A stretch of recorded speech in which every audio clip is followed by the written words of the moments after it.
Bueno, yo creo que una de las principales contribuciones que puede hacer el Foro Social Temático a la discusión que se va a dar en Río +20 es la presentación de proyectos alternativos de desarrollo para nuestros países, sobre todo para Latinoamérica.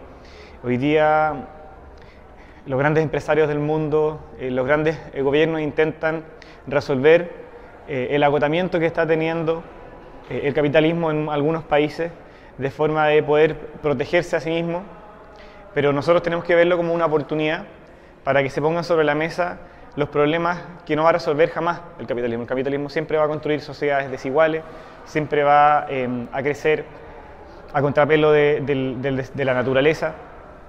Por lo tanto, lo que los movimientos sociales deben hacer en el foro social previo a Río +20 no solamente es discutir, denunciar, resistir, sino que construir alternativas y poner sobre la mesa el capitalismo no nos está llevando hacia un buen futuro. ¿Cómo hacemos para construir sociedades más desarrolladas de manera integral, de manera justa, de manera más igualitaria?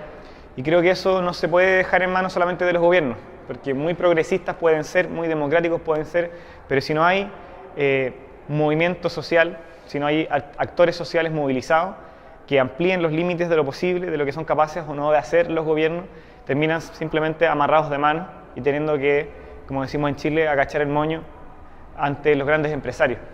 Y en particular a nosotros como estudiantes chilenos nos interesa sobremanera que no solamente se discute sobre los temas que los poderosos nos ponen sobre la mesa, ¿ya?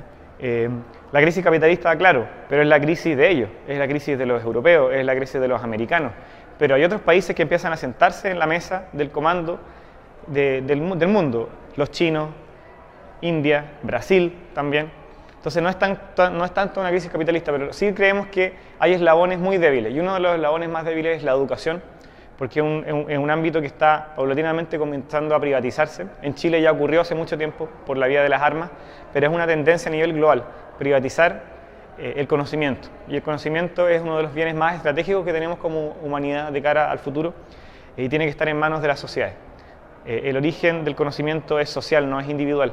Y su desarrollo, su utilización también depende de que lo tomemos en las manos. Y eso significa fortalecer y expandir la educación pública, democrática, de calidad.